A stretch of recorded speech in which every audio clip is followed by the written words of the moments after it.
Emotionally, the game, it was unbelievable, especially with what we have to face and how they felt about it. All of them just faced the situation, the challenge. We went to the second half. The only message was go out there to win the game. That's it. If somebody doesn't feel it, don't go.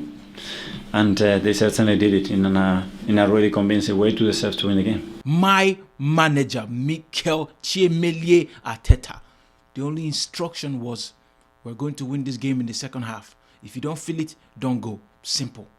What did the boys do? They come out there in the second half, one man down, pushing the game. No time to complain, no time to feel sorry for ourselves. Even when the decision happened, even when that man that will not be mentioned by me ever again made that terrible decision he made, even after that, Arteta was just chill, talking to his coaches. What is the next plan? And the boys saw that plan through, and we are coming home with 3 points. 3 important points. I couldn't overemphasize how important those are. We did the job because Mikel Arteta coached a perfect game.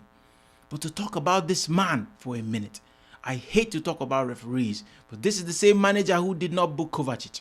Kovacic, both feet off the ground, tackle on Rice. No card. I think that was even supposed to be a second yellow. But the first was even worse.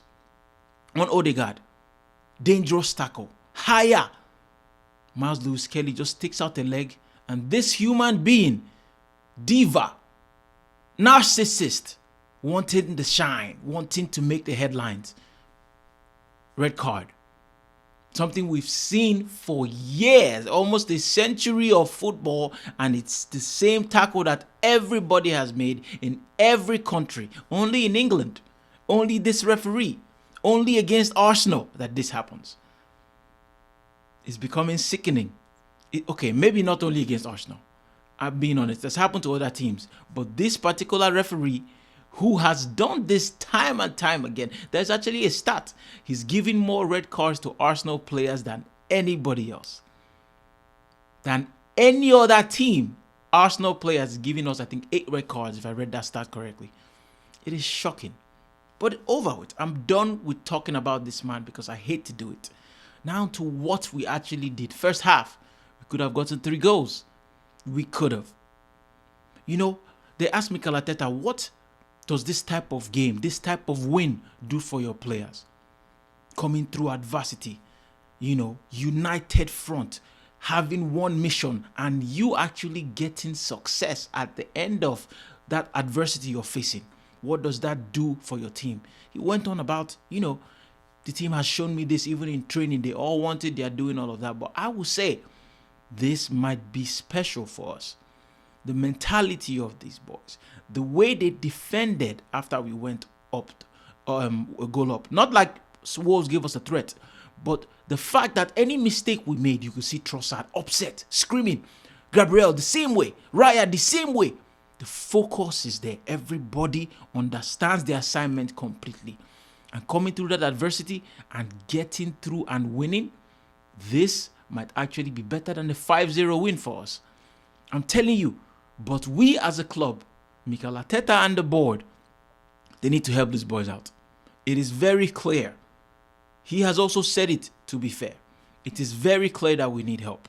We desperately need help. We missed too many chances today. Havertz missed a couple. I think they were more of good saves. At least one of it was more of a good save than a miss. But 2 of the headers, he definitely should have done better. But we won the game, so I'm not going to go too harsh on him. We need another option. Miles Lewis-Kelly today, playing in the Odegaard role, anonymous in the first half. Anonymous. You could give credit to Wolves, but we don't have that much cushion where we can just allow players to have days off. We need to be able to bring them off and put people that will actually make an impact, and we didn't have that today. This is no Digger Skelly today. I'm just saying we are lacking too many options up top, and we are chasing too many titles to just be letting it slide. It cannot happen. We are not allowed to have players have off games anymore this entire season if it's going to be successful. And I'm glad Mikel Arteta knows that. He has said it throughout all his press conferences. He said he's not going to bring just anybody in, and I understand, and I actually agree with him. We need somebody that will fit the profile we need, somebody who has the right mentality. And on that topic, I don't want Cunha. I do not want him. He was whining the whole game and he was not effective. One will say, yes, Wolves are poor, Arsenal are good, I understand. But mannerisms matter a lot to me and to Mikel Arteta more importantly, because he's the one who has the final say ultimately. The mannerisms of this man, yelling at his own player. There was a moment where he gave a bad ball to Hwang when he came on. A bad ball behind him, kicked it away. What does he do? Turns at him and starts yelling. When you make your own mistake, no accountability, and I hate players like that. It is terrible for team spirit. Bruno Fernandes is one of those. You expect your players to make one run and they make another run, but you are supposed to look up. You're the person who's assisting them. Now, people will say in training that they have clear instructions to run, but I don't believe in that. Your head needs to be up, especially as a creative player. Cunha wasn't playing as a striker for majority of this game. Well, at least he didn't start as a striker. And I don't think he even finished as a striker because Hwang came on to replace the guy who got injured, Larson. I don't want Cunha. All this talk about us signing him, let Nottingham Forest sign him. Let them break their bank for Cunha, they can take him. I want players who will actually build up this team spirit and not bring it down. You will say, oh, maybe Arteta can fix that. Maybe I just didn't see enough, and I just don't want to bring in a player just cause. I want somebody who can actually make a clear impact. And this might be the situation. This might be what we're facing. Jesus actually getting injured just ruined everything for us. Because I reckon we would not have signed a striker. We would have waited to break the bank on Isak in the summer. But we don't have that anymore. We're desperate. We need to make a signing now. And the truth is, the fact that we have only Butler Ayodeji, who I've never really seen him play. I want him to succeed. He's 22 and he just made his Arsenal debut. Tells me the story of we don't trust him enough. So we need to sign somebody because Havertz cannot do it on his own. It's just not possible. We're too short to just let this January transfer window just go by. I would love to have waited and signed Isak. Throw 130 million because he fits the profile. He's wearing the number 14 shirt, not because it's a legendary number for Newcastle, because we know only one man made the number 14 special. And we know who that is. And we know who he played for. We know his ties to Sociedad, Odegaard, Merino. We know where Isak made his name initially. I would have loved to wait, but it might be just not the right time. So we might have to find somebody else. Vlahovic not playing today. Moani scored for Juventus today. Maybe Vlahovic came on. I didn't follow up too much. They're also talking about us signing Vlahovic. I don't watch him enough to actually say a clear opinion or an informed opinion on him.